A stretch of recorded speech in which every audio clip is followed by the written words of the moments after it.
Le vent souffle sur la baie de Han à quelques encablures de la ville de Dakar. Le ressac des vagues est étouffé par une réalité bien plus bruyante, celle des ordures, des eaux usées et du silence collectif qui entoure un désastre écologique en cours. Autrefois prisée par sa beauté naturelle, la baie est aujourd'hui méconnaissable. Sur le sable, des plastiques, des pneus usés, des bouteilles.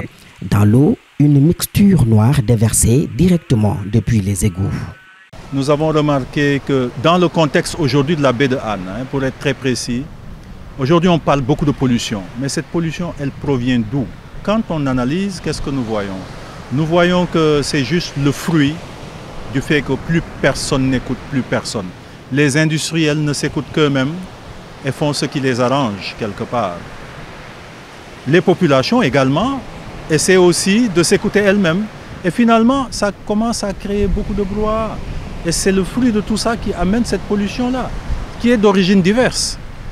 Alors, cette paire d'oreilles est juste là pour nous rappeler, c'est une piqûre de rappel, pour nous dire qu'il est temps de nous arrêter, de nous écouter et de construire ensemble cet avenir qui est radieux que nous voulons pour tous, y compris pour les populations, les industriels, comme pour toutes ces personnes qui vivent autour de cette baie.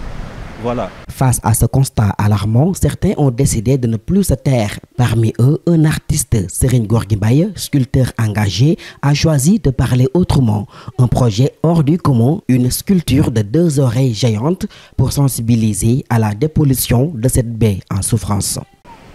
Comme l'a si bien dit Christian tout à l'heure, l'initiative est venue de Gaïa, que je remercie de passage, et du Fonds Métis. L'initiative, c'était une manière de sensibiliser par rapport à la dépollution de la baie de Han. Et quand il m'a fait part de ce projet, je lui ai dit qu'un enfant qui a grandi à Ouagounia et HLM, c'est qu'il est de cette zone et qu'il a bien eu à fréquenter cette baie étant enfant. C'est un projet qui m'a tenté direct, raison pour laquelle je me suis mis dedans. Et c'était un challenge de faire cette paire d'oreilles, vu que ce n'était pas trop bien entendu de faire des oreilles de 2 mètres et tout. Mais c'était un challenge de le faire et une manière de conscientiser la population et de s'approprier la plage et la nature. Parce que c'est nous-mêmes qui polluons et c'est nous-mêmes qui devons dépolluer. Raison pour laquelle on est allé sur cette initiative, histoire de bien faire pour la communauté et pour tout le pays en fait. Cette sculpture devient un symbole, un appel à l'écoute, à la prise de conscience. Le débat est lancé, mais la question reste ouverte. Jusqu'où iront les efforts pour sauver cet environnement? Il ne s'agira pas justement de mettre que des politiques ou une législation en place. C'est un tout. Et je pense que pour aujourd'hui, j'insisterai beaucoup sur l'aspect sensibilisation du grand public. Quand tout le monde est sensibilisé, on peut penser maintenant à une étape supérieure, pousser les gens vraiment à l'action. Mais pour nous, ça passe encore une fois essentiellement par l'écoute, d'où ces grandes oreilles. Nous devons écouter la mer parce que, mine de rien, la terre est dans la mer, en quelque sorte. Et elle est source de vie, elle nous parle, bien vrai qu'on ne l'écoute pas assez, on a droit à l'écouter de la même sorte qu'elle nous écoute.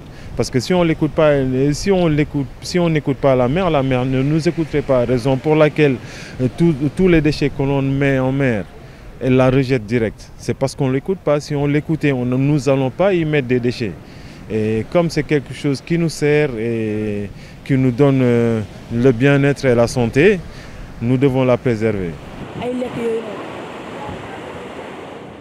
La baie de Han, comme bien d'autres endroits au Sénégal, porte les stigmates de l'indifférence et du non-respect. Mais des voix s'élèvent portées par l'espoir d'un changement. Elles lancent un appel à l'écoute et à la prise de responsabilité collective pour préserver ce que l'on a trop souvent négligé.